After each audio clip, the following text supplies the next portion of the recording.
Meus irmãos, vamos à exposição da Palavra de Deus. Os irmãos podem abrir o texto. Nós lemos na liturgia. Segunda carta de Paulo a Timóteo, no capítulo número 3. Nós já estamos caminhando para o final da exposição das epístolas pastorais. Essa é a exposição de número 68. Nós vamos ler novamente o texto que faz referência à exposição de hoje, especificamente. Lerei, os irmãos acompanham. Diz assim: Sabe, porém, isto: nos últimos dias sobrevirão tempos difíceis, pois os homens serão egoístas, avarentos, jactanciosos, arrogantes, blasfemadores, desobedientes aos pais, ingratos, irreverentes, desafeiçoados, implacáveis, caluniadores, sem domínio de si, cruéis, inimigos do bem, traidores, atrevidos, enfatuados, mais amigos dos prazeres e amigos de Deus, tendo forma de piedade, negando-lhe, entretanto, o poder, foge também destes. Vamos a Deus em oração. Nosso Senhor, nós nos colocamos sem nada te oferecer mais uma vez diante da Tua Palavra. Nós chegamos ao Senhor como mendigos, ó Deus, pedintes, que carece de pão, que carece de alimento, suplicando ao Senhor que intervenha em nossas vidas de uma forma avassaladora, ó Deus. Que não seja apenas mais um culto, que não seja apenas mais um sermão. Que o Senhor derribe toda a nossa resistência e nos tome para Ti, ó Deus. Ajuda-nos, ó Deus, a compreender a profundidade e as implicações práticas da Tua Palavra. Que em nós ache temor e contrição, ó Deus. Que o Senhor, de forma graciosa, como tem sido conosco, nos instrua, ó Deus.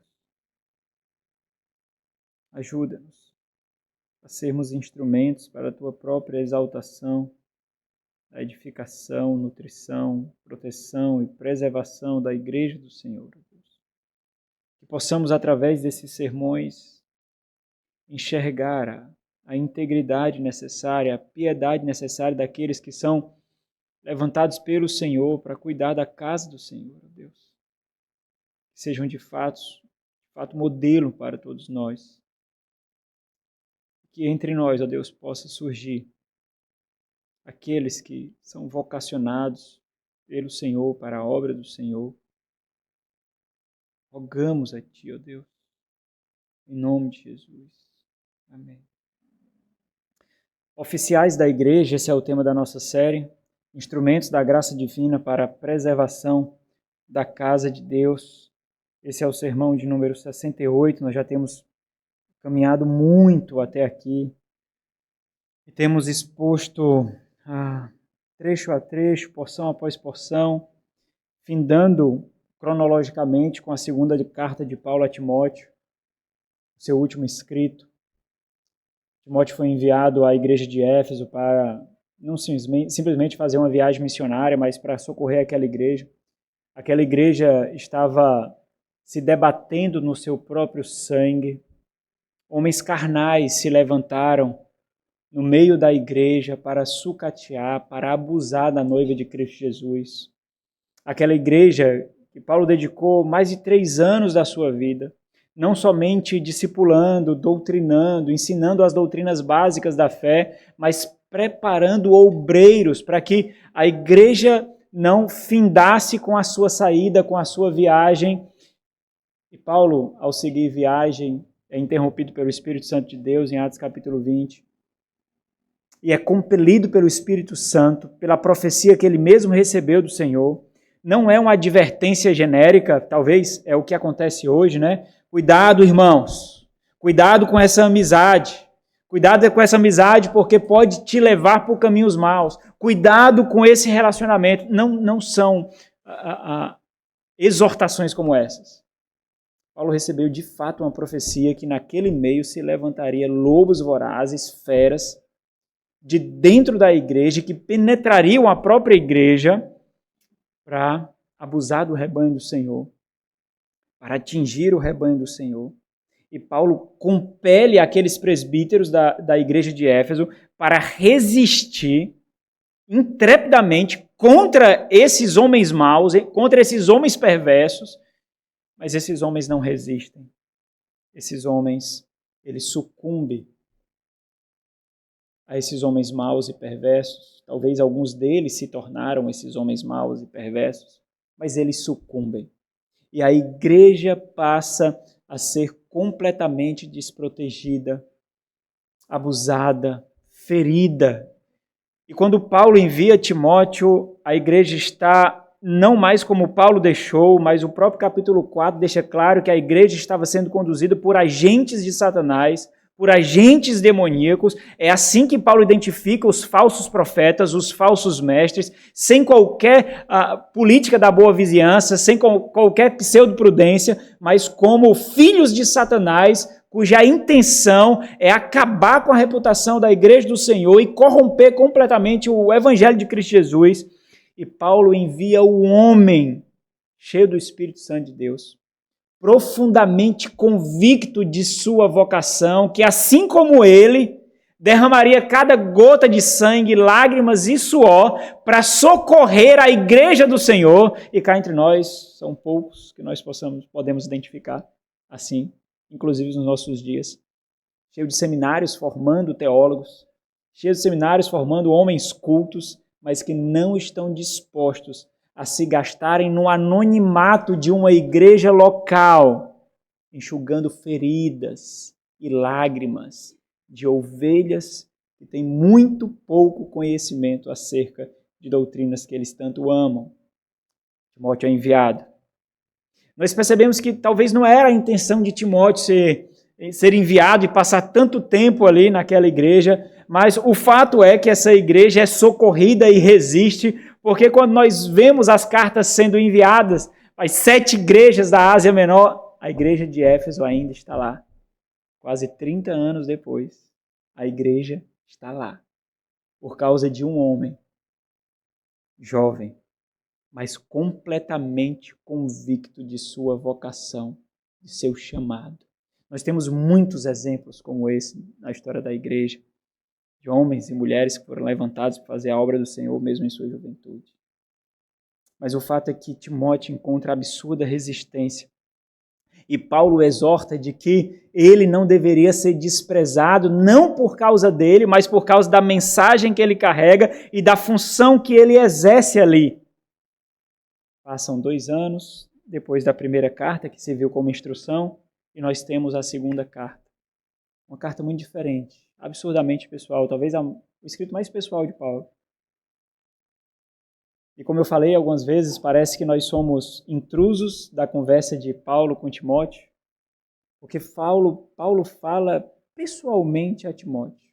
Fala questões pessoais, ele abre realmente o coração e assim nós conseguimos conhecer um pouquinho daquilo que é negligenciado pelas próprias igrejas, o coração de um pastor, as lutas de um pastor, os temores de um pastor, as dificuldades dos bastidores para que a igreja, o grande rebanho da igreja, possa desfrutar da intencionalidade de uma igreja piedosa, da saúde de uma igreja piedosa, de um pastoreio que expele, mata e luta contra lobos, enquanto as ovelhas podem simplesmente pastarem tranquilamente, sem perceber que lutas são travadas até derramar o sangue nos bastidores.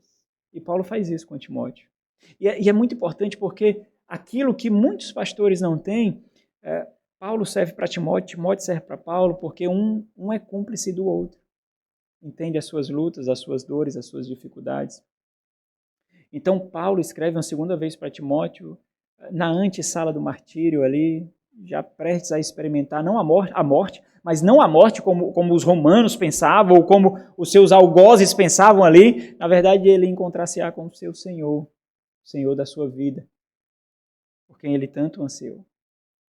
Nós falamos da integridade do homem de Deus agora há pouco, que Paulo levanta, que será o grande testemunho de Timóteo, sendo os oficiais da igreja o grande e o mais precioso cartão de visitas para a própria igreja, porque a forma como os oficiais da igreja se portam denunciam a integridade ou a falta de integridade da igreja do Senhor. Mas agora Paulo fala de uma forma contrária a isso. Esse é o 7º sermão que nós temos falado sobre a integridade, o tema da integridade, e de forma ainda mais específica nós temos refletido sobre a corrupção dessa integridade.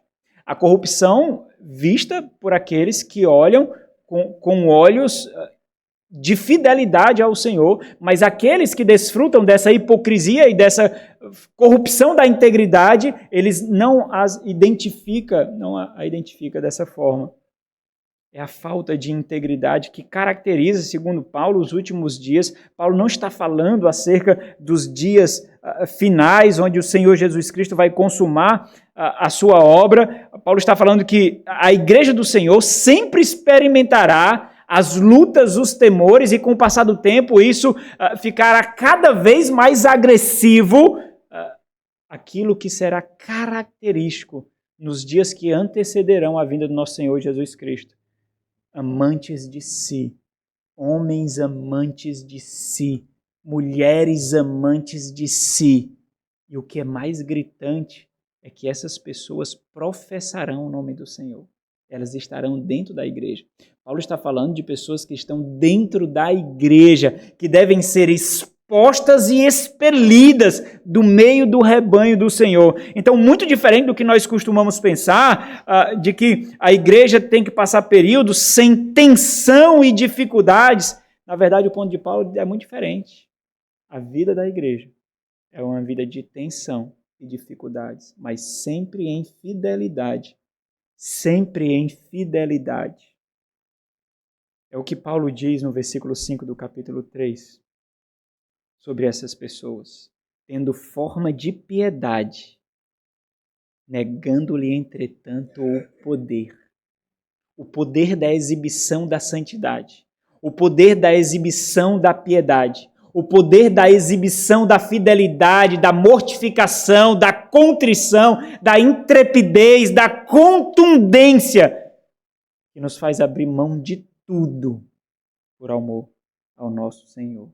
João Calvino, ele diz o seguinte: não há nada que Deus abomine mais do que quando os homens se esforçam para se disfarçar ao substituir a integridade de coração por sinais de aparência externa. E é isso que Paulo denuncia aqui. E como efeito da introdução do sermão anterior, quando nós conceituamos o que é integridade, não na perspectiva filosófica, antropológica, mas o que é integridade, à luz da pena de Paulo e à luz dos escritos do nosso Senhor, em síntese, nós definimos integridade assim: consiste em não ter dúvidas de que nós somos maus o suficiente para sermos condenados. Contudo, o único motivo pelo qual nós somos perseguidos, julgados e condenados é por não vivermos para esse mundo e suas leis, mas vivermos intensamente para Cristo e o seu reino. Isso é uma integridade piedosa à luz das Sagradas Escrituras.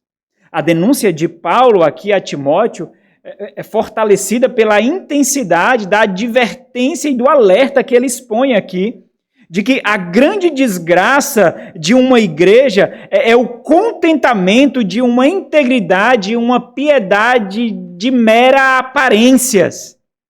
Porque a vida de aparência traz uma paz por completa negligência. A negligência quanto à exposição do mal, contra a denúncia da impiedade, e isso são simplesmente negociados para evitar o confronto e o desconforto. Por isso, é de se imaginar que até Timóteo chegar à igreja de Éfeso, eles viviam sim em plena paz. Timóteo foi levar a espada. Timóteo foi levar o problema. Timóteo foi levar a dificuldade. Eles viviam em paz ali, uma paz edificada sobre a perversidade e a negligência de homens maus. Não havia denúncia, não havia confronto, não havia disciplina, havia simplesmente o conforto da negligência, da desonestidade e da infidelidade. E dessa forma Timóteo chega e destrói aquela serenidade ímpia que aquela igreja estava desfrutando, porque aparências não bastam para a fé cristã. Aparências simplesmente não bastam. E não importa se nós temos paz de consciência diante das escolhas que fazemos, diante do comportamento que temos, diante das decisões que nós tomamos, como nós refletimos hoje pela manhã, simplesmente não importa, porque o que pauta a veracidade de uma vida cristã não são os nossos sentimentos e afeições, não é se eu me sinto bem, é a palavra de Deus. E quando a palavra de Deus diz que alguma coisa é má, é má. Quando diz que alguma coisa é ímpia e perversa, não adianta atingir, atacar os veículos por meio de quem essa verdade é proferida. É mau e perverso. O ponto de Paulo é justamente esse: incansavelmente denunciar, expor e expelir a falsa piedade, a falsa integridade, a hipocrisia. Não é suficiente para Deus parecer íntegro. Talvez nós deveríamos ter muito cuidado com esse mundo de mídias sociais. Não é suficiente para Deus parecer íntegro, embora para nós seja. Mas para Deus não é. Uma fé de aparência produz uma paz de aparência que se esvai como o vento, como um castelo de areia. Diante do primeiro problema, da primeira tensão, da primeira dificuldade. Uma fé de aparência produz uma salvação de aparência apenas. Por isso a linguagem de Paulo ela é absurdamente cirúrgica, irmãos. Talvez nós não lemos as Sagradas Escrituras como nós deveríamos ler, tentando identificar o tom de voz daquele que escreve. O tom de voz daquele que prega, daquele que discursa, daquele que exorta, sabe? O tom. Às vezes nós abrimos as Sagradas Escrituras e parece que nós estamos abrindo um filme romântico sem maiores dificuldades, sem maiores constrangimentos. Um livro que simplesmente revela aquilo que nós queremos ouvir, apesar dos nossos pecados, das nossas dificuldades e lutas. A linguagem de Paulo é muito cirúrgica, é penetrante, é ousada, é corajosa, é intensa. Paulo não está preocupado em medir as suas palavras. Ele não tem tempo para brincar de pacifista, de parecer prudente, de se portar com a política da boa vizinhança, de ser tranquilizador. A urgência da obra do reino de Deus exige coragem, exige intrepidez. Se você voltar um pouquinho, a primeira carta de Paulo a Timóteo, abre aí, no capítulo 4, Paulo expõe os falsos profetas com essa linguagem aqui. Entenda o que Paulo está fazendo aqui e que Timóteo deveria fazer. Depois de Timóteo expor esses homens, Timóteo ainda iria continuar convivendo com esses homens naquela sociedade. Imagine que esses homens poderiam se tornar comerciantes. Imagine que esses homens poderiam se tornar os seus próprios vizinhos, como acontece na nossa própria realidade. Mas esses homens deveriam ser expostos de forma contundente, expondo o coração perverso que eles têm tanto trabalho para esconder. Talvez nós carecemos de coragem e ousadia mesmo, porque nós pensamos que nós temos que tratar essas pessoas com prudência, porque essas pessoas são aquelas que nós convivemos, e trabalham na escola dos nossos filhos, trabalham no comércio local, e aí como é que nós vamos ficar sem conversar com essas pessoas, sem falar com essas pessoas? Mas Timóteo deveria fazer justamente isso, irmão. Essas pessoas não iam embora para outra cidade, essas pessoas não morriam, não eram arrebatadas, não eram dizimadas, não viravam pó. Essas pessoas continuariam nessas mesmas cidades desempenhando funções para a sua sobrevivência, e Timóteo e aqueles irmãos encontrar-se-iam com essas pessoas continuamente, assim como todos nós. 1 Timóteo capítulo 4, versículo 1 diz assim: ora, o Espírito afirma expressamente que nos últimos tempos, e aí liga com o que Paulo está falando aqui no capítulo 3 de 2 Timóteo, nos últimos tempos, alguns apostatarão da fé, por obedecerem a espíritos enganadores. Paulo está fazendo referência àqueles que estão dando ouvidos aos espíritos enganadores ali, pela doutrina que eles estavam ensinando ali, uma mistura de gnosticismo com judaísmo, enganadores, ensino de demônios, pela hipocrisia dos que falam mentiras e que têm cauterizado a própria consciência. E aí ele vai seguir descrevendo quais as doutrinas que são piedosas à luz das Sagradas Escrituras, mas que estão sendo corrompidas pelos falsos profetas, assim, aqui. E assim como no texto que nós temos aqui, diante de nós, capítulo 3, versículo 1 ao 9, segunda carta de Paulo a Timóteo, Paulo não está preocupado em manter a paz fictícia, não.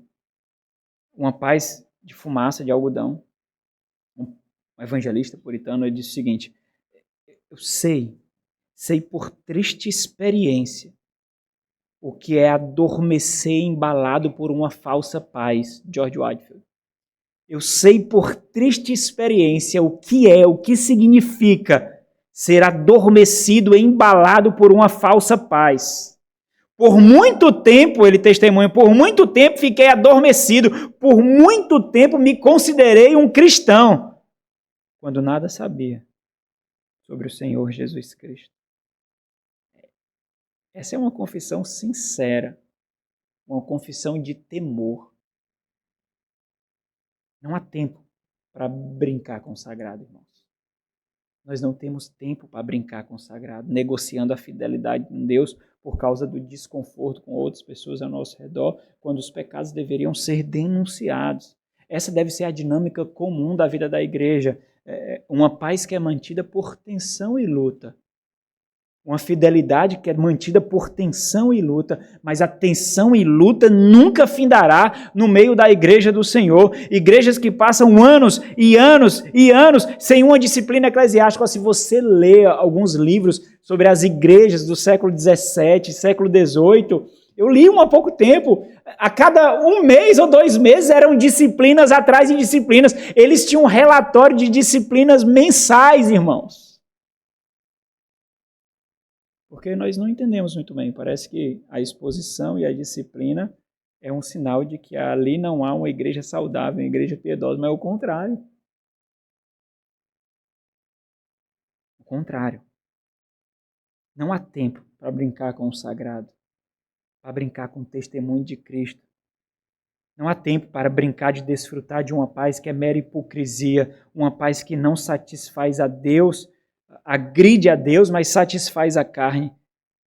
Nós não permitiríamos, irmãos, que uma porção de ouro em nossa mão fosse misturada com cobre ou bronze. Nós não permitiríamos que a inocência da nossa filha fosse maculada para simplesmente evitar o desconforto e o desgaste. Nós não permitiríamos. Então, entenda o meu ponto aqui. Eu realmente considero que é justamente esse o combustível da intensidade, da intencionalidade do apóstolo Paulo aqui. Essa urgência. Paulo poderia estar na autocomiseração agora, não poderia? Paulo poderia estar no vitimismo, foi abandonado, olha aí. Ó. E ele fala isso aqui, mas ele não fala trazendo para si os holofotes, não. Ele fala conclamando a Timóteo, testemunhando para Timóteo. Timóteo, não se engane não, esse será o teu fim. Não se engane. Você está ciente o que a fidelidade lhe cobrará. Você está ciente do que a fé em Cristo Jesus lhe cobrará, porque isso foi cobrado do nosso Senhor e é privilégio nosso ser cobrado de nós. Não tenha dúvida. Mas nós vivemos a fé cristã em outro mundo. Nós queremos paz e prosperidade e abundância, quando isso não está reservado para nós. É guerra, luta, espada, confronto, sangue derramado. Não é assim o autor aos Hebreus diz? Vocês não resistirão ao pecado até derramar sangue, não. Talvez o sangue do nosso corpo seja testificado pelas lágrimas da nossa alma, irmãos. A semelhança dos salmistas, nos salmos de lamento, ou nos salmos penitenciais, em profunda contrição, porque pecou contra o seu Deus. Como orações como essa são tão distantes dos nossos devocionais, né? Quando não há mais confissão de pecados, dos cultos domésticos, quando não há mais confissão de pecados, da vida da igreja. quando existe uma luta absurda para que um pareça mais piedoso do que o outro, para que um pareça mais justo do que o outro, ao invés de baixar as guardas, confessar pecados e suplicar por orações, luta comigo, irmão, luta comigo, irmão, luta comigo. Mas parece que isso fica bonito em livros. Só em livros isso fica bonito. Na vida real, a falsidade parece que basta para muitos. O ponto de Paulo, meus irmãos, é justamente esse. E eu considero que esse é o combustível de Paulo. A urgência da obra do Senhor. A urgência do reino de Deus. Porque entenda, o que eu vou falar agora vai ser a forma como nós vamos concluir o sermão. Quando nós consideramos algo valioso o suficiente a ponto de nós dedicarmos todo o nosso fôlego de vida, quando nós consideramos algo valioso o suficiente, então, traz à tua mente aquilo que você considera de maior valor. Maior valor. Seu casamento, sua esposa, seu esposo, seus filhos. Traz à mente. Quando nós consideramos algo valioso o suficiente a ponto de renunciarmos o que for preciso para desfrutar disso.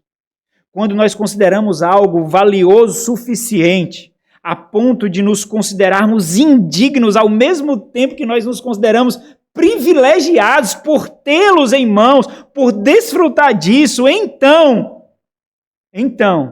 nós o protegeremos com todo o vigor que nós temos, com cada gota de sangue, com cada fôlego de vida, nós perderemos tudo para que nós não permitamos que isso seja retirado de nós, porque nada se compara com a beleza de Cristo no testemunho simples da igreja local.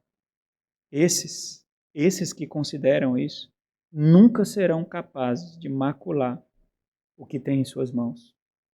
Nunca serão capazes de ousar corromper a beleza e a glória que eles foram presenteados. Nunca. Agora o oposto é muito verdadeiro, irmão. Muito. É natural compreender que aqueles que corrompem a igreja, aqueles que maculam o testemunho de Cristo, aqueles que destroem a reputação do povo de Deus, é natural que eles não se importem com a integridade da igreja do Senhor. É natural. Esses não merecem a nossa consideração, o benefício da dúvida, a paz. Esses não merecem, mas é natural. Eles simplesmente não possuem afeição alguma pela igreja do Senhor, por Cristo e pelo povo do Senhor. Por que então nós deveríamos ser tão prudentes com esse? Porque, entenda, só aqui na carta Paulo cita inúmeros nomes. Não, é o seguinte, eu não quero citar o nome dessa pessoa, não. Eu vou expor aqui, mas eu não quero citar o nome. Paulo não tinha esse problema, não. Paulo queria taxar aquelas pessoas como pessoas que deveriam ter vergonha, que deveriam ser expostas e cravar um alvo em suas testas e em suas costas para o povo de Deus não ser enganado, não se aproximar. Nós somos prudentes demais. Paulo cita nomes aqui. Os entrega a Satanás. O Senhor lhes dará paga. Porque essas pessoas deveriam merecer a nossa prudência, a nossa mansidão e a nossa serenidade.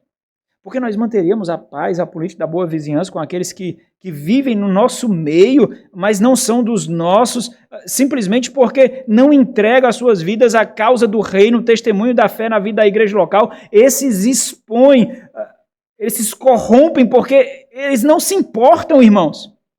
Esses defraudam, porque eles podem viver sem. Você pode viver sem a igreja? Você pode viver sem o amor de Cristo latejando no seu peito? Você pode viver sem a esperança da vida eterna ao lado do seu Senhor e não a vida eterna como alvo da ira do seu Senhor? Esses podem e vivem, porque para eles não importa. O que importa é a aparência de piedade. E as redes sociais estão aí como um maravilhoso instrumento com o qual eles podem fazer isso. O apóstolo Paulo está prestes a ter o seu sangue drenado pela causa do reino aqui, irmãos, pela preservação da igreja do Senhor. E ele não aceitaria que a igreja do seu Senhor, porque ele dedicou a vida inteira como testemunho do próprio Cristo, como Cristo fez, ele não aceitaria que a igreja do Senhor fosse simplesmente vilipendiada, ridicularizada, difamada. Eu ouvi uma vez uma célebre frase, muito conhecida de João Calvino, faz tanto tempo, aquilo ficou tão marcado na minha mente. Ele diz: até um cão latiria se visse o seu dono sendo atacado. Eu seria um miserável covarde se, vendo a verdade do Senhor sendo atacada, permanecesse em silêncio. Paulo não era prudente, como muitos consideram. Os reformadores não foram prudentes com a reforma que fizeram. Qual é a falta de integridade que caracterizará os últimos dias? Versículo 1 a 9. Bom, a denúncia de Paulo aqui tem duas partes. Versículo 1 a 5, Paulo expõe o seu caráter, o caráter da falta de integridade. E do versículo 6 a 9, Paulo mostra como esse caráter se manifesta através da conduta desses homens. Isso é importante porque o caráter desses que falsificam a piedade, apesar de nós não conseguirmos vê-los, nós não conseguimos ver o caráter dessas pessoas. É imaterial. Mas a conduta desses homens segue justamente o seu caráter. Um caráter defeituoso deixa traços da sua perversidade na forma como eles vivem, por aquilo que eles fazem. O ponto de Paulo é que, se nós formos intencionais, discerniremos o caráter deles através da conduta deles, da forma como eles vivem, ou seja, o oculto imaterial do seu caráter será manifestado na forma como eles vivem. Portanto, os nossos comportamentos são a visibilidade do nosso caráter, das motivações e dos valores que nós temos no nosso coração. Por isso, a indagação, a indignação daqueles cujo caráter defeituoso é descoberto. Você já observa o modus operandi desse? Todos aqueles que têm o seu caráter defeituoso descoberto, eles têm um padrão de comportamento. Todos. Eles ficam indignados. Eles ficam indignados, indiferentes, eles ficam com gracinhas e com um tipo de descrença daquilo que está sendo dito e feito, como se fosse algo absurdo a seu respeito, mas eles não aceitam o fato de que eles não conseguiram enganar a outros como eles enganam a si mesmos. Eles se escondem na subjetividade, na imaterialidade, naquilo que não produz provas tangíveis, palpáveis. Por isso eles não aceitam as interpretações e os discernimentos da sua conduta. Não, mas é você que acha. Não, mas é você que entende assim. Não, mas essa é uma percepção sua. E como eles conseguem enredar a muitos, nós vamos ver aqui, por causa de uma tática que eles usam, e uma delas, talvez uma das maiores, é o carisma.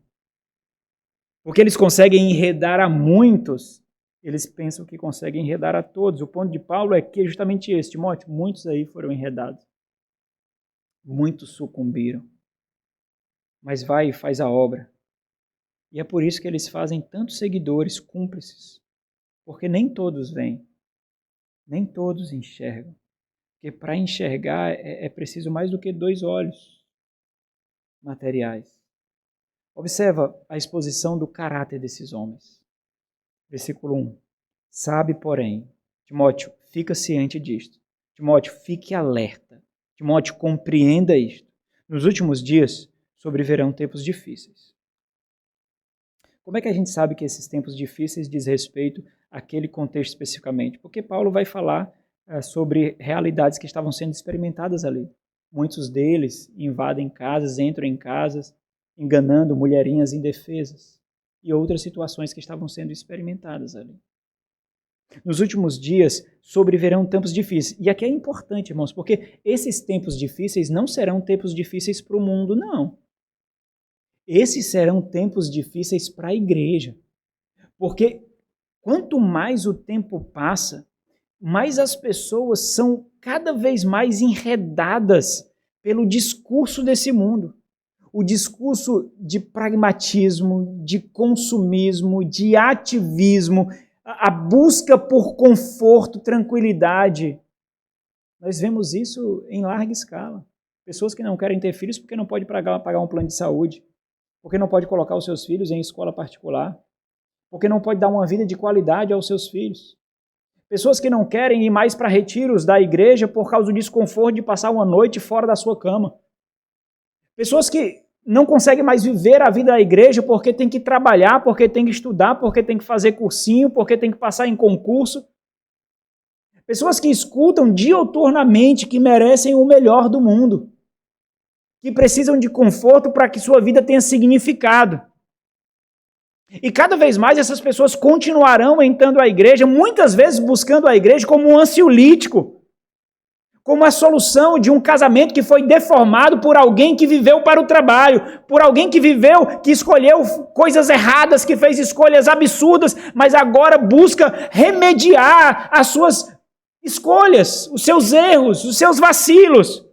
Pessoas que não aguentam ter como solução uma vida de 1 ano de igreja, 2 anos de igreja, reconstruindo o seu caráter, demolindo aquilo que foi edificado erroneamente e construindo um caráter piedoso, mas querem num culto sair com a sensação de que tudo será solucionado.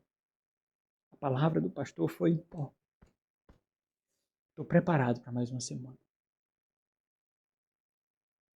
E prefere construir um caráter de ilusão, uma personalidade de ilusão. Essas pessoas cada vez mais entrarão nas nossas igrejas e professarão ser crentes em Cristo Jesus. Cada vez mais. Nos últimos dias sobrevirão tempos problemáticos, Timóteo. Esse é o ponto de Paulo. Tempos estressantes. Tempos angustiantes. Tempos duros. O motivo é porque cada vez mais as pessoas professarão a Cristo Jesus, se unirão à igreja local, mas ainda assim amarão mais a si mesmo do que a Deus. É o que Paulo diz, Pois os homens, e essa é a máxima, que é o ser humano, pois os homens serão egoístas, ou seja, serão amantes de si mesmo. E aí no versículo 4 ele remata tudo.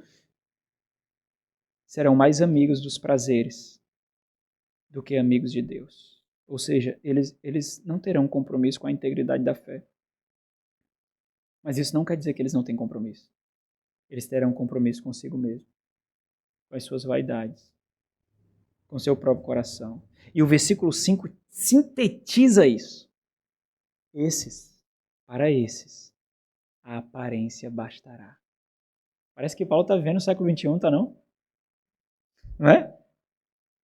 Tendo forma de piedade. Quantas pessoas você conhece, ou você mesmo já fez isso, tendo um casamento destruído,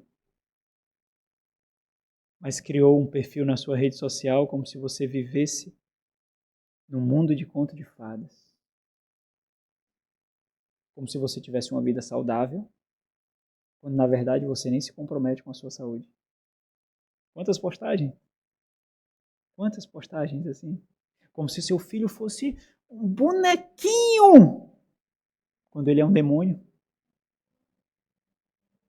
Não é? Aí cada like é uma tapinha nas suas costas, uma salva de palma, cada comentário. Mulher, eu admiro tanto. Eu não li o comentário de ninguém aqui, irmãos. Eu não li o comentário da postagem de ninguém. Mas com a igreja pequena não é muito difícil acertar, não. Olha, você é minha inspiração. Olha, eu acho tão maravilhoso, sabe, a forma como tu lida com teu filho, a amizade que tu tem com teu marido. Essas viagens que vocês fazem são tão maravilhosas. Tendo forma de piedade. Quem nunca bateu uma fotinha fazendo devocional? Ao mesmo tempo que é rebelde aos pais. Ao mesmo tempo que desobedece à mãe ou pai. Aquela meninazinha que parece tão piedosa, mas não lava nem as calcinhas. Quem nunca? Tendo forma de piedade, negando-lhe, entretanto, o poder. Sabe por quê, irmãos? Nós não chegamos no versículo 5, não. Mas para não negar o poder, nós precisamos dedicar toda a nossa vida. Momentos não são suficientes. Por isso, Paulo alerta intensamente. Cuidado, Timóteo, com os egoístas. Timóteo, cuidado com o egoísmo. Ele é exigente. ele é cruel, ele é incansável, ele é insaciável, ele é um parasita que suga tudo que está à sua frente com a única finalidade de ser satisfeito. Mas entenda, ele nunca está satisfeito. Nunca. Contudo, Timóteo, ele não está sozinho. Existem muitos vermes, seus escravos, que atuam para a satisfação dele. Aí é isso que Paulo fala agora. O que Paulo faz aqui? Paulo detalha a Timóteo a fisiologia da hipocrisia, as estruturas perversas dos hipócritas. E aí ele começa a citar vários vícios aqui. São pecados, né? O primeiro dele, a máxima, é aquele que está no topo, que todos aqueles que vêm depois precisam satisfazê-lo. E aí ele começa. Egoísta, avarento, jactancioso, arrogante, blasfemadores, desobedientes aos pais, ingratos, irreverentes, desafeiçoados e assim por diante. Então, cada vez que a gente vai expondo, a lista aumenta. Então, eu vou dizer o que significa cada um. Egoístas, amantes de si mesmo. As crianças que estão fazendo o guia do sermão aí, eu enviei a fotinha para os pais de vocês, tá bom? Avarentos, amantes da prata, amantes das riquezas, jactanciosos, são pessoas pretensiosamente arrogantes, andarilhos que seguem o seu próprio caminho. Arrogantes, são pessoas desdenhadoras de outros, são zombadores, pessoas que vivem para menosprezar os outros porque se julgam superiores. Blasfemadores, são reprovadores, são opositores. Vocês já encontraram com pessoas assim? Você é alguém assim? O do contra sempre? Não importa o que a sua igreja vai fazer, os seus líderes querem fazer, é o do contra. Se a sua opinião não for aceita, não vale. Você é o do contra, está aqui.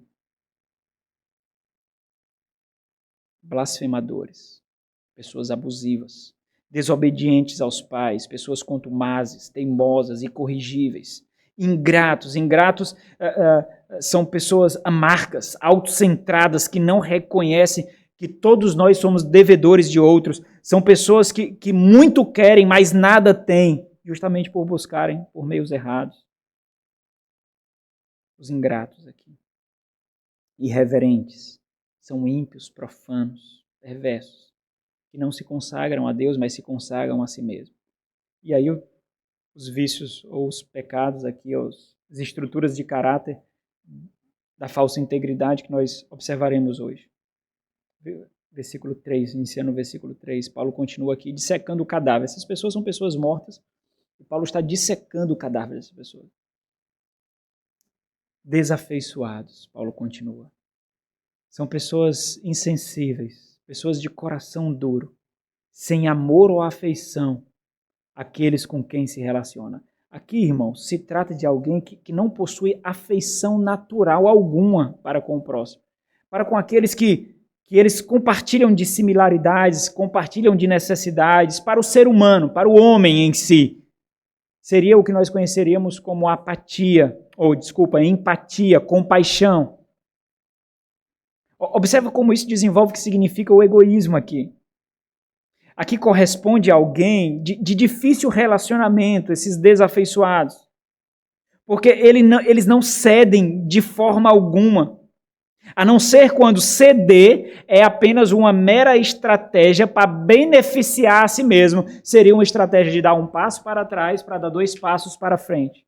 De perder algo para conquistar outra coisa. E parece que eles estão cedendo, mas são pessoas que arquitetam cada movimento, cada ação, cada comportamento. E quando nós baixamos as guardas diante do seu retrocesso, diante do passo para trás que eles dão o bote. Entendam, irmãos. Isso não quer dizer que essas pessoas são ignorantes, são pessoas raivosas, são pessoas iradas. Não. O carisma pode ser uma artimanha utilizada por eles, mas nós vamos ver isso lá na frente, no terceiro ponto que nós avaliaremos hoje aqui, no vício número 11. O carisma é facilmente utilizado por eles. Para esses, irmãos, o perdão não faz parte da disposição do seu coração. São pessoas que simplesmente não se comovem. Tem um coração frio. As lágrimas dificilmente passam por seus olhos. Esse termo ele só aparece mais uma vez no Novo Testamento, Romanos capítulo 1, versículo 31. E ali descreve alguém sem afeição natural, aqueles que deveriam se compadecer por outros, que passa pelas mesmas dificuldades, que carece dos mesmos problemas. Esse aqui, irmãos, ele nunca oferece o benefício da dúvida ou suspeita de si mesmo. Ele nunca se coloca no lugar do outro. A sua alta consideração a respeito de si mesmo o faz considerar que ele nunca passará por uma necessidade tal que precisará da ajuda do outro. Existe uma conexão muito próxima sendo aplicada desse texto aqui com aqueles que sequer tributam algum tipo de afeição e consideração aos da própria família, nem sequer esses. Daí então a proximidade com o que vem a seguir, quando Paulo aponta esses também como pessoas implacáveis. Esse é o 10º vício. Pessoas implacáveis são pessoas irreconciliáveis, que não buscam a paz. Eles não cedem. Eles nunca desejam a trégua. A sua palavra tem que ser a última e ponto final. As suas considerações têm que ser a última. Se trata de alguém que não admite trégua diante de qualquer desentendimento ou alguma tensão, porque se julga isso inferior. Alguém que não busca a paz, mas a própria razão. Que não está disposto a negociar um acordo com ninguém, muito menos fazer as pazes. Alguém cuja satisfação não é a paz comum. E aqui é interessante, não sei se vocês já conheceram pessoas que vivem tranquilamente no caos. Pessoas cuja infidelidade, desonestidade, meios de desarmonia, fofoca, intrigas, contenda, simplesmente não lhe causa nenhuma dor. Sabe?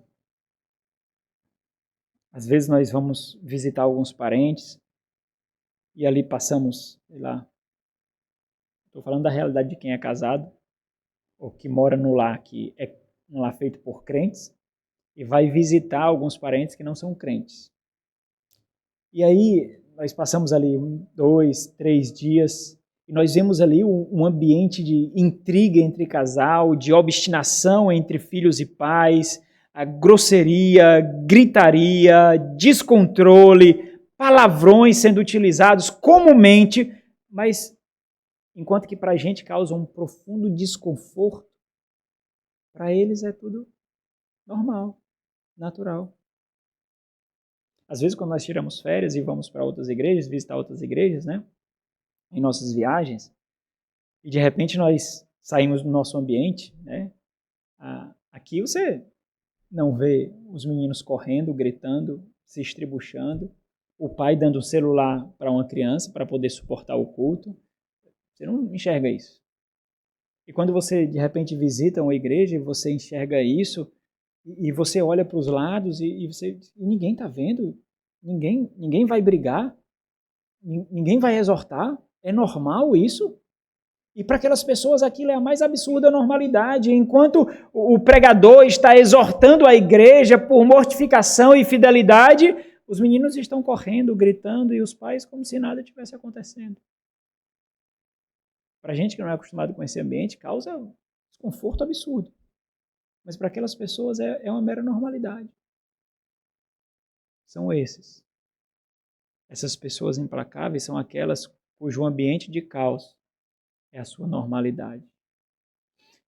Trabalhei numa distribuidora de medicamentos e trabalhava na parte de informática lá, então atendia todos os setores, tinha relacionamento com todos os setores. E tinha uma jovem lá, né? Trabalhava no departamento de compras. E ela não vivia se não tivesse problema para ela resolver. Isso fazia com que coisas pequenas ela transformava em grandes tempestades, porque ela ficava no centro das atenções e ela mostrava que ela é a pessoa que resolve os problemas. Quando não havia problema, essa pessoa parecia um siri numa lata, inquieta, parecia um gato, um punhado de gato no saco, inquieta, porque ela não tinha significado, sabe? Era como se ela não estivesse desempenhando a função para o qual ela foi contratada.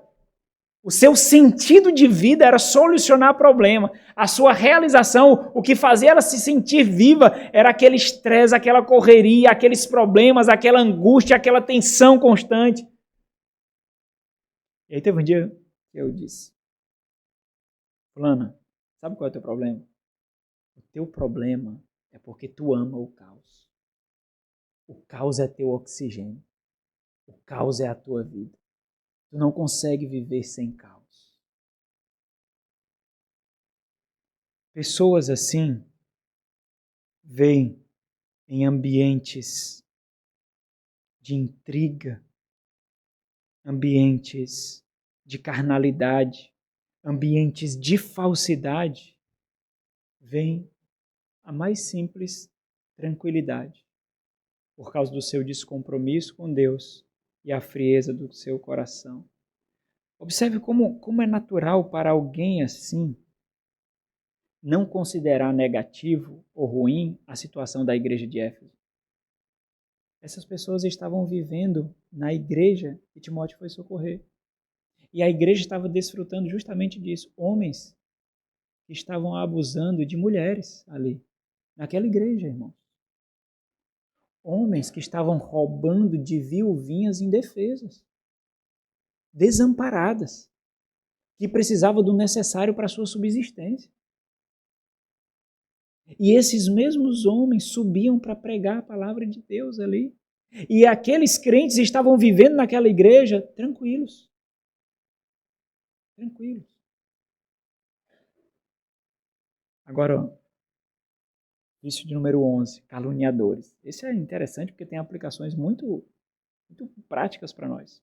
Bom, caluniadores aqui, o termo é diabolos, que é o título dado a Satanás nas Sagradas Escrituras. Literalmente significa adversário. Trazendo a aplicação aqui para Timóteo, Paulo a Timóteo, são pessoas maldizentes, são pessoas sagazes, são pessoas maliciosas, são pessoas traiçoeiras, são traidores. Traidores. Ocorre 6 vezes nas epístolas pastorais e dessas 6 vezes, 5 vezes aparece na primeira e na segunda carta de Timóteo. Isso descreve a atmosfera daquela igreja de Éfeso, a situação que estava vivendo aquela igreja. E Paulo aqui, ele denuncia a existência de pessoas cuja a intenção é fomentar a discórdia, é criar o caos.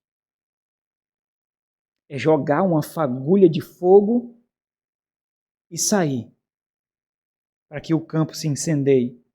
É fomentar um ambiente de corrupção e instabilidade. Observa toda a descrição apontada aqui com o campo de significado desse texto, não somente pelo termo em si, mas por ser a descrição e a identificação do maior adversário, do opositor da fé cristã.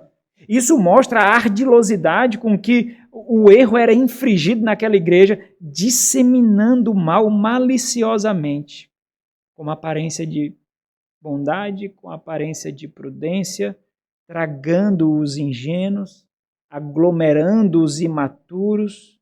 E pode parecer, irmãos, um tipo de maldade, falando dessa forma, grosseira o suficiente para não passar desapercebida. Pode parecer, mas não se engane. Não é não. Pessoas assim são normalmente pessoas muito aglomeradoras, aglutinadoras. São pessoas carismáticas. Pessoas que demonstram um tipo de zelo, um tipo de sabedoria, um tipo de prudência. Olha, você acha mesmo que aquilo que o pastor falou deveria ser dito daquele jeito? Não, olha, entenda, eu amo o meu pastor. Eu amo. Sabe, olha, eu participei de algumas igrejas, mas o pastor, ele prega o evangelho. Mas o que você acha daquele jeito que ele falou? Com aquele tom que ele falou, aquela palavra que ele falou? Você acha que aquela irmã deveria ser repreendida daquele jeito? Você viu que fulano foi afastado do serviço da igreja? E como é que ele não falou nada? Será que aconteceu algo que a gente não sabe? O que é que você acha? São pessoas que fazem com que o raciocínio seja formado na sua cabeça e não na dela. São pessoas que lhe incitam com perguntas para que você faça o raciocínio, para que você ache que a conclusão foi tirada simplesmente por você.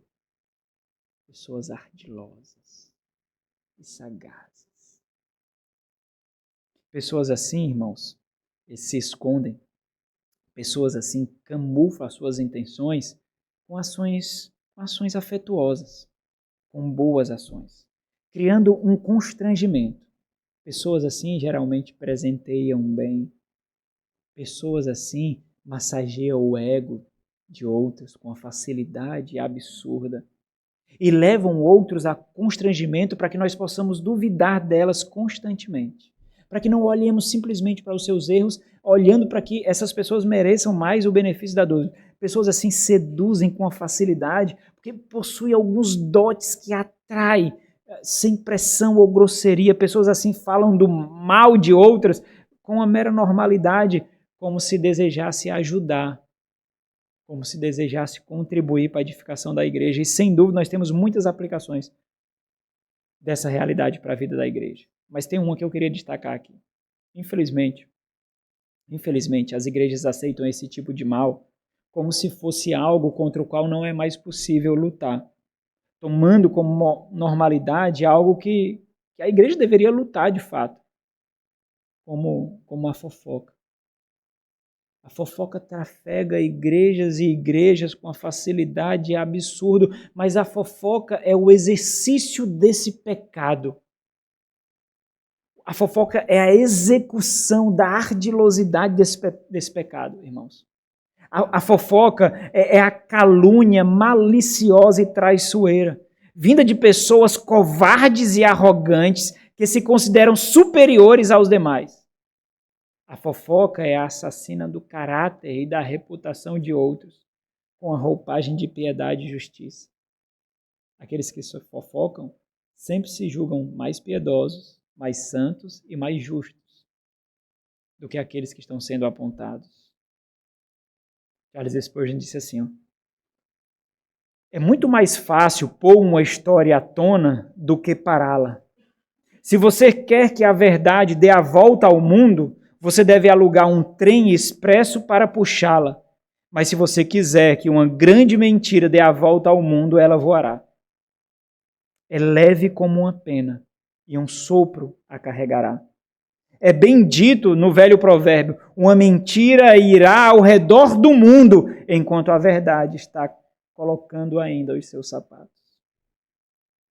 Os fofoqueiros, irmãos, os fofoqueiros têm uma percepção tão baixa de si mesmo, são tão infelizes, são tão amargos, que eles se alimentam da diminuição e da defraudação de outros. Esses precisam ser expostos. Esse é um tipo de pecado que trafega nas igrejas com a facilidade, uma normalidade absurda, mas que dissemina o ódio e que divide igrejas. Muitas igrejas já foram divididas assim.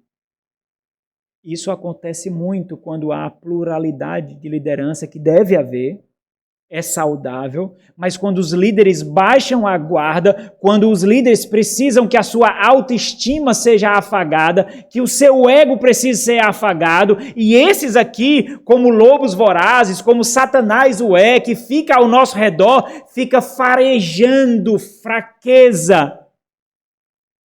Eu observei, irmão, que você não está pregando mais, tanto quanto você pregava.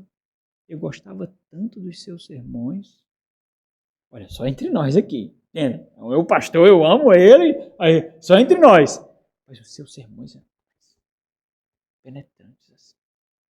Era mais abençoador. Eu vou ficar orando por você. Parece nada, não é isso, irmão? Isso parece nada. Mas se você prestar atenção, você verá garras e presas. Você sentirá o odor de enxofre. Você verá um demônio falando.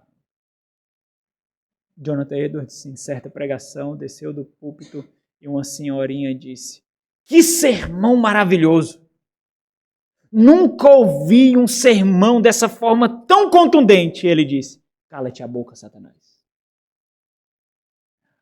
Você sabe o coração que você tem, sabe? Você sabe qual é a sua fraqueza. Satanás também sabe.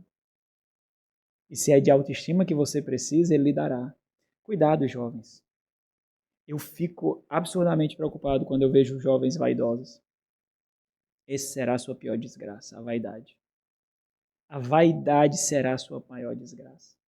Quando eu vejo jovens vaidosas, é uma tragédia anunciada, vai cair. Não conseguirá. Não conseguirá. Você exala para os lobos. Você exala. Você exala o perfume da atratividade, da sexualidade. Você exala, você vai cair. Você vai cair. Quando eu vejo jovens vaidosas, eu fico absurdamente preocupado, irmãos, porque isso mostra uma carência tão absurda. Isso mostra uma fragilidade desprotegida tão absurda. E quando você expõe essa fragilidade, essa vaidade nas suas redes sociais, é como se você estivesse pendurando um pedaço de carne numa feira pronto para ser tomado. Mas talvez a sua feminilidade, a sua doçura, faz com que você ache isso ingenuidade. E pode até ser. Mas os homens por aí não acharão, não. Não acharão. Eles lhe mastigarão como uma cana e depois lhe cuspirá. E quando você se levantar, você estará cheio de marcas, abusos, cicatrizes, porque deu ouvidos à sua carne. Cuidado, jovens. Vocês não têm idade suficiente para lidar com a vaidade. A vaidade é algo muito perigoso, muito perigoso. Cuidado. Os pais deveriam olhar melhor a roupa das filhas, as redes sociais das filhas. Eu acho um absurdo um pai que não tem rede social se a filha tem. Eu acho um absurdo um marido que não tem rede social se a esposa tem. Porque isso é sinal de que a sua liderança não está lá. E a nossa liderança deve estar em todo lugar onde os nossos filhos e o nosso cônjuge estão. Em todo lugar. Cuidado. Para concluir, irmãos, para nós desfrutarmos da ceia do Senhor. Não tenha dúvida, meus amados irmãos, não tenha dúvida. Paulo está descrevendo aqui os recônditos muito obscuros da vida da igreja local, mas também muito real. Realidades que precisam ser vistas, que precisam ser combatidas, caso contrário, a igreja será transformada segundo a imagem e semelhança de homens perversos, como a sinagoga de Satanás. Lembre um pouco da introdução que eu falei. Por que eu estou dizendo isso? Porque com muita facilidade, irmãos, existem pecados que são combatidos pela liderança da igreja e muitos outros consideram que a forma como aquilo foi exposto e combatido foi rígido demais, foi duro demais, foi contundente demais. Porque parece que, assim como existem melhores jogadores de futebol do que os próprios jogadores de futebol, né, que são os comentaristas de esporte, assim como existem melhores políticos do que os próprios políticos, que são os comentaristas de política, assim como existe pastores que são melhores do que os pastores, que são aqueles que nunca pastorearam ninguém, mas acham que são melhores do que os pastores que Deus levantou. Existem aqueles que se acham mais prudentes, bem mais prudentes, que não conseguem ver todas as ramificações e as consequências daquele pecado. Eu já falei isso aqui várias vezes. Quando eu cheguei aqui na igreja, existia 3 tipos de pecados que não existem mais. A vestimenta imoral por parte das mulheres, a avareza e a fofoca. Foi árduo. Dizimar isso. Foi árduo. Muito árduo.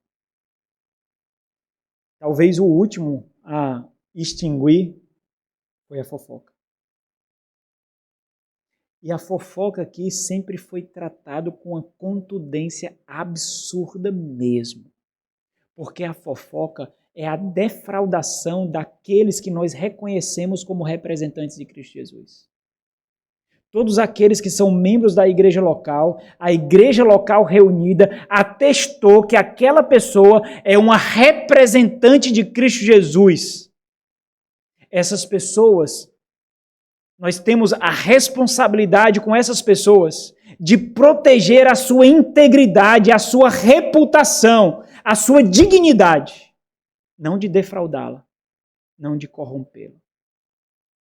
Por isso que fofoca aqui na igreja é tratado com uma contundência voraz, com uma exposição absurda, porque é a divisão daquilo que Cristo uniu, de dois povos fazendo um. Mas a verdade é que nós estamos tão acostumados com a fofoca no nosso meio, no nosso trabalho, na escola, na universidade, que na igreja é apenas mais um ambiente.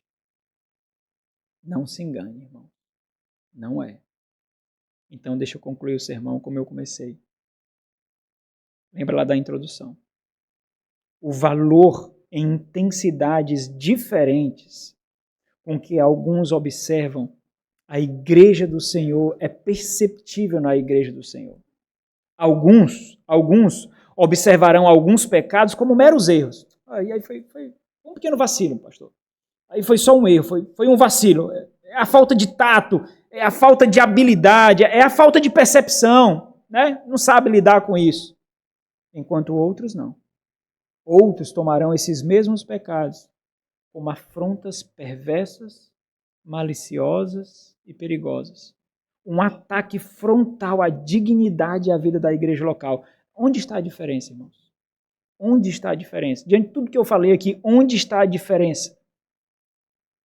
É justamente a intensidade, a intencionalidade e o valor com que você enxerga a igreja do Senhor. Se você enxerga a igreja do Senhor, o testemunho de Cristo, como algo mais valioso que tocou essa terra, você não permitirá a mera hipótese dela ser atingida. Você não permitirá. Você a protegerá com a sua vida. Isso determinará a intensidade, a intencionalidade com que nós protegemos e preservamos a igreja do Senhor. Muitos que se portam assim, já aconteceu muitos aqui, irmãos, muitos. Pastor, não precisa disso, não. Essas pessoas que querem se parecer mais prudentes, sabe, do que os oficiais da igreja, do que homens e mulheres maduros no meio da igreja. Olha, eu acho que a forma como foi tratado foi demais. Não precisavam disso. Essas pessoas assim são reputadas como pessoas sábias, serenas, mansas. Mas na verdade, irmãos, se nós olharmos com muito cuidado, com piedade, nós veremos que essas pessoas estão simplesmente dizendo que não valorizam a igreja tanto quanto deveria. Porque essas pessoas não permitiriam que isso fosse feito com a sua esposa, com a sua filha, mas permite que seja feito com a igreja do Senhor. Nós não permitiremos que qualquer abuso fosse levantado contra a nossa filha, que nós devemos proteger a sua ingenuidade e a sua inocência. Por que nós permitiríamos isso sendo feito com a noiva que nos foi confiada? Noiva não de um homem qualquer, mas do Deus homem, de Cristo Jesus. Esse é o ponto de Paulo. É por isso que mesmo quase a encontrar-se com a morte, ele ainda está perseverando para a proteção da igreja do Senhor. Nosso Senhor, obrigado, Deus, por tuas misericórdias sobre nossas vidas. Nós carecemos, ó Deus, de fato, nós carecemos de intencionalidade para viver a fé cristã. Tantas vezes nós nos empenhamos mais para o nosso trabalho, por nossos estudos, para o nosso entretenimento, do que para a igreja do Senhor e o testemunho de fé e perseverança e preservação e nutrição da igreja do Senhor. Ajuda-nos, ó Deus, a ter essa mesma disposição de Paulo, a mesma disposição de Timóteo. Abençoa os oficiais dessa igreja, Deus, para que tenham essa mesma disposição. Levanta homens, ó Deus, aqueles que estão sendo experimentados e aqueles, ó Deus, que estão chegando no nosso meio, para que anseie gastar as suas vidas e de sua família algo tão honroso como a edificação, nutrição e preservação da igreja do Senhor. Sejam homens e mulheres de testemunho para os jovens. Em nome de Jesus. Amém.